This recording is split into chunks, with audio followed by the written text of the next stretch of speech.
بسم اللہ الرحمن الرحیم۔ السلام علیکم، میں نعیم چودھری آپ کو اپنے چینل ایگریکلچر ہب میں خوش آمدید کہتا ہوں۔ کسان بھائیو، آج کی یہ ویڈیو گندم کے کاشتکاروں کے متعلق ہے، اور آج کی اس ویڈیو میں ہم گندم میں موجود جڑی بوٹیوں کی پہچان اور ان کے کنٹرول کے بارے میں بات کریں گے۔ کسان بھائیو، جیسا کہ آپ جانتے ہیں، پہلے پانی کے بعد گندم میں جڑی بوٹیاں اگنا شروع ہو جاتی ہیں۔ اگر ان جڑی بوٹیوں کو مناسب وقت پر کنٹرول نہ کیا جائے، مناسب زہر کا استعمال نہ کیا جائے اور پراپر طریقے سے سپرے نہ کیا جائے تو ہماری فصل اور پیداوار بری طرح متاثر ہوتی ہے۔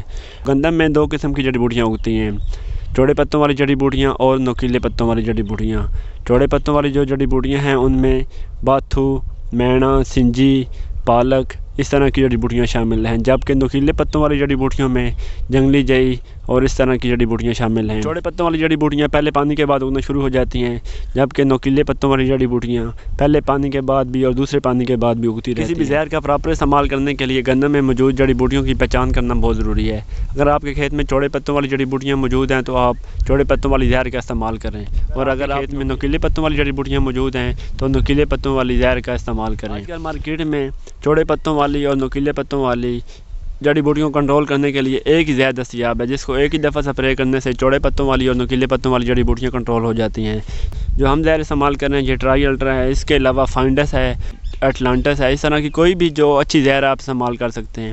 لیکن زہروں کا انتخاب کرتے ہوئے آپ نے اس چیز کا خاص خیال رکھنا ہے کہ وہ زہر آپ کی فصل کو سٹریس میں نہ ڈالے۔ استعمال کرنے سے پہلے جو زہر کے اوپر احتیاطی تدابیر ہوتی ہیں اور اس کے علاوہ ان کی جو ریکمنڈڈ ڈوز ہوتی ہے اس کا خاص خیال رکھنا ہے۔ بوٹی مارزہر کا استعمال کرتے ہوئے جو پانی کی مقدار ہوتی ہے وہ 100 لیٹر سے 120 لیٹر تک رکھی جاتی ہے۔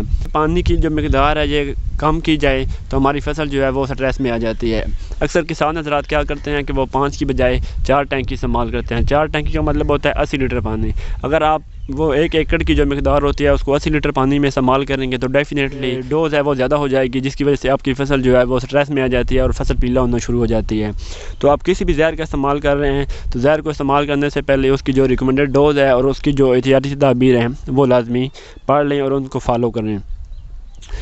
جڑی بوٹی مارزہروں کو استعمال کرنے کے لیے ہمیشہ ٹی جیٹ نوزل کا استعمال کریں۔ صورتحال کو مد نظر رکھتے ہوئے آپ نے سپرے کرنا ہے۔ اگر آس پاس بارش کا کوئی امکان ہو تو کوشش کریں کہ آپ سپرے ایک آدھ دن ڈیلے کر لیں۔ اس کے علاوہ تیز ہوا میں آپ سپرے نہ کریں۔ اگر آپ سپرے کر رہے ہیں اور ہوا چلنا شروع ہو گئی ہے تو کوشش کریں کہ ہوا کے مخالف سمت آپ سپرے نہ کریں، کیونکہ ہوا کی وجہ سے جو فوار ہوتی ہے وہ آپ کے چہرے پہ آنا شروع ہو جاتی ہے، جس کی وجہ سے سپرے مین کو خطرہ ہوتا ہے۔